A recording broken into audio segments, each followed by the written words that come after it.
daughter on a pedestal, but ignores and belittles her living, breathing one.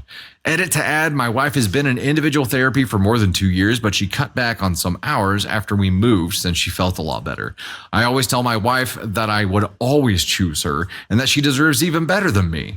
My wife's 2 younger brothers that were born after Mia's passing also feel weird about the Mia comments, but often kept quiet about it because when they would defend my wife when they were younger, my mother-in-law would get emotional and go on a hunger strike. Both of my younger brother-in-laws were never compared to Mia. Top comment, you need to bring this to a close. The in-laws have become professional mourners and it has to stop before they start telling the baby how the dead aunt would be a better mother. Tell them if they don't stop, you won't be back and they will no longer have daughters. She hunger strikes?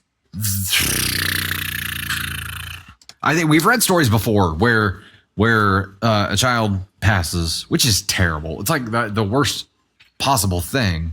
And either the next child that they have, they treat as like a reincarnation of their previous child, or they completely neglect this child because of the mourning of the child who passed. And that's what's happened here. But it's happened for so long, her entire life, that she just buys it now. She buys into it. Her worldview was shaped with their feedback that she would never be as good as her sister could have been. And now I bet she feels a tremendous amount of guilt for being alive.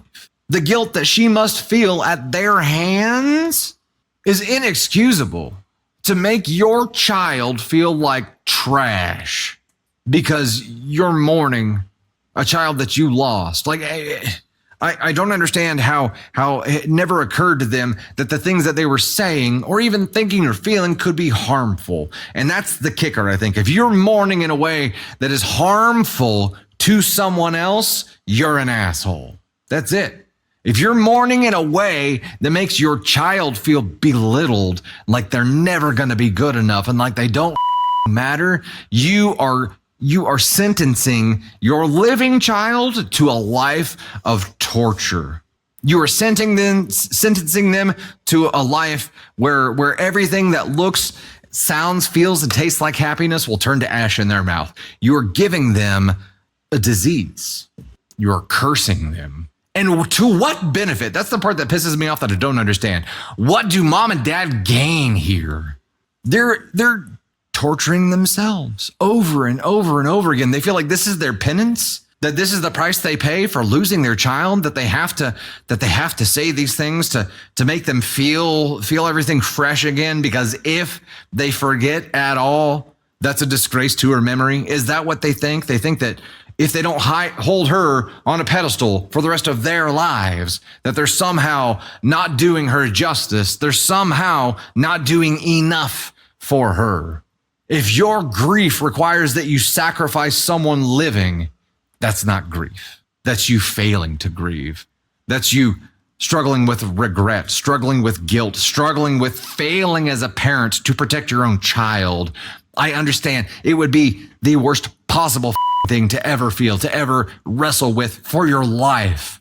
But instead of wrestling with it and accepting that it happened and saying this was reality and now we have to move on to a new reality that doesn't involve our beautiful baby, and that sucks and it's terrible, but we have a family.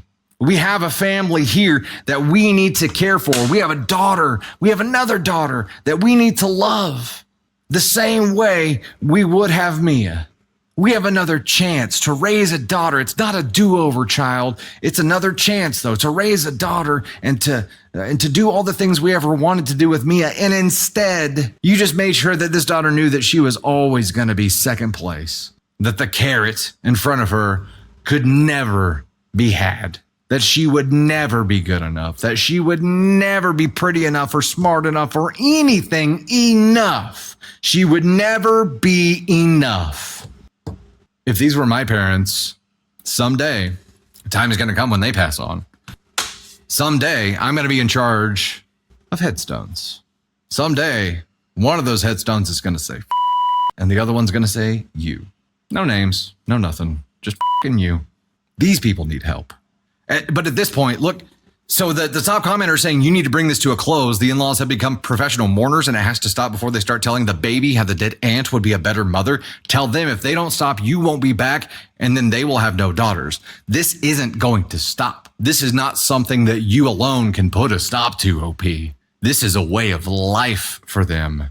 You can try, but I'm going to say with 95% certainty here that you're just going to have to go no contact.